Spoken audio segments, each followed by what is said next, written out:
সুপ্রিয় দর্শক শ্রোতা মণ্ডলী, আপনারা দেখছেন আপনাদের প্রিয় ইউটিউব চ্যানেল ক্যারিয়ার উইথ জাহান। তো আপনারা জানেন রাজ্যে বিভিন্ন ডিপিএসসি সময়ে সময়ে এইচটি নিয়োগের জন্য নোটিফিকেশান দেওয়া শুরু করেছে।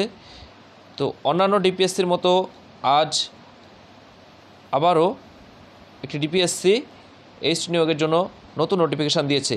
আপনারা সেটি অন স্ক্রিনে দেখতে পাচ্ছেন এবং নোটিফিকেশান ডেটটি আপনারা লক্ষ্য করুন 11 সেপ্টেম্বর 2023, অর্থাৎ আজকের ডেটেই কিন্তু এই নোটিফিকেশানটি পাবলিশড হয়েছে। এই নোটিফিকেশানটি পাবলিশড হয়েছে ঝাড়গ্রাম ডিপিএসসি থেকে, অর্থাৎ ঝাড়গ্রাম ডিস্ট্রিক্ট প্রাইমারি স্কুল কাউন্সিলের তরফে। তো আপনারা এখানে এলিজিবিলিটি ক্রাইটেরিয়াগুলো লক্ষ্য করুন। সেম অন্যান্য ডিপিএসসির মতো এখানেও এলিজিবিলিটি ক্রাইটেরিয়া একই রাখা হয়েছে। যারা 3/9/2001 আগে জয়েন করেছিল তাদের মাধ্যমিক অথবা ইকুইভ্যালেন্ট অর্থাৎ মাধ্যমিক অথবা তার সমতুল্য কোর্স পাস করে থাকতে হবে এবং 1 বছর অথবা 2 বছরের জেবিটি অথবা পিটিটি কোর্স করে থাকতে হবে এবং এ ক্যাটাগরি বেনিফিট পেতে হবে, তবে তারা আবেদন করতে পারবে।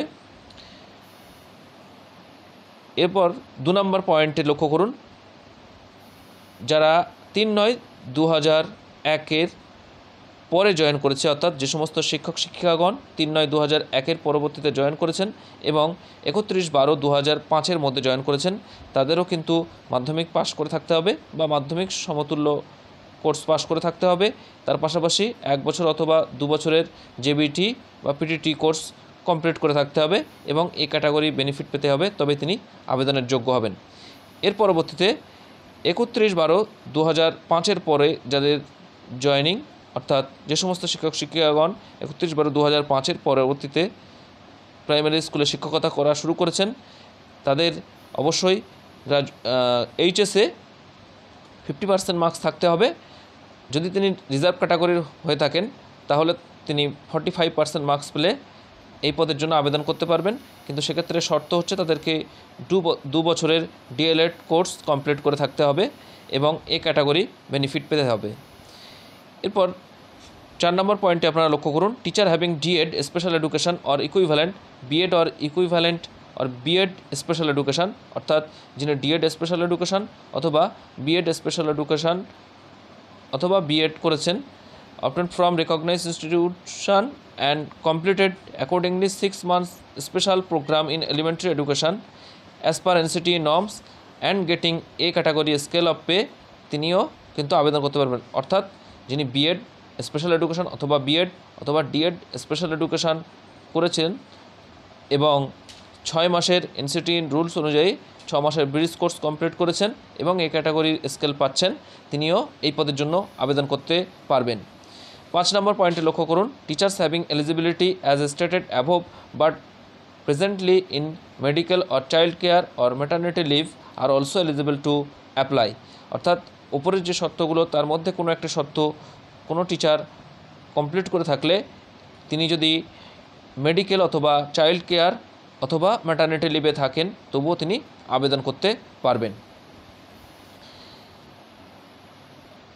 নোটটা লক্ষ্য করুন, teaching qualification and professional qualification R considered as per NCTE norms from time to time and Jio number এত এলিমেন্টারি এডুকেশন ব্রাঞ্চ, অর্থাৎ NCTE নর্মস অনুযায়ী যে টিচিং কোয়ালিফিকেশান এবং প্রফেশনাল কোয়ালিফিকেশান সময়ে সময়ে পরিবর্তিত হয়েছে তার জিও নম্বরগুলো এখানে তুলে ধরা হচ্ছে। এবার চলে আসা যাক নন এলিজিবিলিটি, অর্থাৎ কারা আবেদন করতে পারবেন না। Teacher marked for unauthorised long absence, যাদের দীর্ঘদিন অনুপস্থিতি আছে, অনুপস্থিত হিসাবে চিহ্নিত, তারা কিন্তু আবেদন করতে পারবেন না। Criminal case or cases is or are pending against the or those teacher and the teacher placed under order of suspension, অর্থাৎ যাদের নামে ক্রিমিনাল কেস আছে অথবা যাদের ক্রিমিনাল কেস পেন্ডিং আছে অথবা যাদের সাসপেনশন হয়েছে সেই সমস্ত শিক্ষকগণ কিন্তু এই পদের জন্য আবেদন করতে পারবেন না। Teacher against home disciplinary proceeding is pending, যাদের বিরুদ্ধে বিভাগীয় তদন্ত পেন্ডিং আছে তারাও কিন্তু আবেদন করতে পারবেন না। Teacher enjoying race 3600 or grade pay as per GO number 510 AC /P dated 26/07/2019 without training qualification are not eligible. অর্থাৎ যাদের ট্রেনিং কোয়ালিফিকেশান নেই এবং যারা 3600 টাকা গ্রেড পে পাচ্ছেন এত জিও নাম্বার অনুযায়ী তারাও কিন্তু আবেদন করতে পারবেন না। ডিটারমিনেশান অফ সিনিয়রিটি কীভাবে দেখা হবে? অন্যান্য ডিপিএসসির মধ্যে এখানেও same. Date of first joining as an assistant teacher under DPSC Midnapore or Paschim Medinipur or Jhargram will be considered for preparation of circle wise seniority list. অর্থাৎ ফার্স্ট জয়নিং হিসাবে অ্যাসিস্ট্যান্ট টিচার হিসাবে ফার্স্ট জয়নিং আপনার মিদনাপুর অথবা পশ্চিম মেদিনীপুর অথবা ঝাড়গ্রাম ডিস্ট্রিক্টে, এখানে কিন্তু এই 3টি ডিপিএসসির আন্ডারে যারা জয়েন করেছিলেন তাদেরকেও সেই একই হিসাবে সিনিয়রিটি দেওয়া হবে। Date of joining as an assistant teacher under DPSC Jhargram coming from other district by virtue of inter district transfer will be taken into account. Number 3, in case of date of joining is same of more than one teacher. অর্থাৎ যদি দেখা যায় যে একজন টিচারের বেশি শিক্ষকের joining same হয়ে গেছে, তাহলে সেক্ষেত্রে সিনিয়রিটি বিচার করা হবে তাদের ডেট অফ বার্থ অনুযায়ী। অর্থাৎ যার ডেট অফ বার্থ আগে তিনি সিনিয়র হিসাবে গণ্য হবেন। এবং 4 নম্বর পয়েন্টে আপনারা লক্ষ্য করুন, যদি ডেট অফ বার্থ এবং জয়নিং দুটোই সেম হয়ে যায় তাহলে সেক্ষেত্রে অ্যালফাবেটিক্যালি কিন্তু সেই অর্থাৎ যার নাম অ্যালফাবেটিক্যালি আগে আছে তিনি কিন্তু সিনিয়রিটি বেশি পাবেন। Time frame for submitting of application, অর্থাৎ অ্যাপ্লিকেশান ফর্মটা সাবমিট করতে হবে আপনাদের 12/9/2023 থেকে 22/9/2023 মধ্যে sub inspector of schools within office hours, অর্থাৎ আপনাদের নিজস্ব এসআই অফিসে। কলাম নাম্বার 2 লক্ষ্য করুন, no application will be entertain if submitted directly to the office of the DPSC. অর্থাৎ কেউ যদি ডাইরেক্ট ডিপিএসসিতে গিয়ে ফর্ম সাবমিট করে তাহলে কিন্তু সেটি গণ্য হবে না। No application will be entertain without required documents or with lack of documents. অর্থাৎ যদি আপনার ডকুমেন্টস যেগুলো প্রয়োজন সেগুলো না দিয়ে থাকেন অথবা ডকুমেন্টসের কোনো অভাব থেকে থাকে তাহলে কিন্তু আপনার আবেদন গ্রাহ্য হবে না। Application should be submitted for the schools included in the circle wise vacancy. অর্থাৎ সার্কেল ওয়াইজ ভ্যাকান্সির মধ্যে কিন্তু আপনাকে আবেদন করতে হবে। অর্থাৎ আপনার যে নির্দিষ্ট সার্কেল সেই সার্কেলেই কিন্তু আপনার আবেদন করতে হবে এবং সেখানে ভ্যাকান্সি থাকলে তবেই সেটি গ্রাহ্য হবে।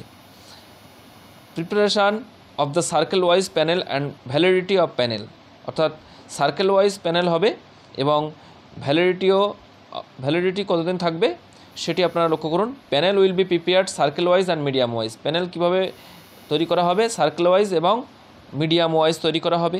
2 নম্বর, panels will be prepared with eligible senior most assistant teacher or TIC possessing requisite minimum educational and professional qualification as specified in the notification dated 25/08/2010 issued by the NCT। অর্থাৎ প্যানেল প্রস্তুত করা হবে অ্যাসিস্ট্যান্ট টিচার অথবা টিআইসিদের মধ্যে থেকে যেখানে minimum educational qualification এনসিটির norms অনুযায়ী চাওয়া হয়েছিল সেই অনুযায়ী। 3 নম্বর পয়েন্টে আপনারা লক্ষ্য করুন, additional panel will be prepared from eligible teachers as per seniority if any impanel teachers does not join the post of head teacher or relinquish the post after joining। অর্থাৎ একটা অ্যাডিশনাল প্যানেল রাখা হবে যেখানে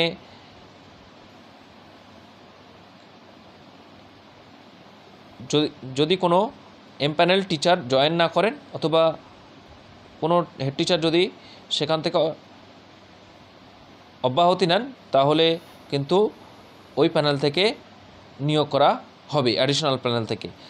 life of panels will be in force for 1 year from the date of approval as per rules. অর্থাৎ 1 বছরের জন্য এই প্যানেলের ভ্যালিডিটি থাকবে। পোস্টিং কোথায় হবে আপনারা লক্ষ্য করুন, after adjudging the performance integrity physical and mental fitness ability of the empaneled candidates, head teacher will be posted in schools where the post of head teacher is vacant। তো যেখানে head টিচারের post vacant আছে সেখানে আপনার physical এবং mental fitness অনুযায়ী সেখানে আপনাদের পোস্টিং দেওয়া হবে।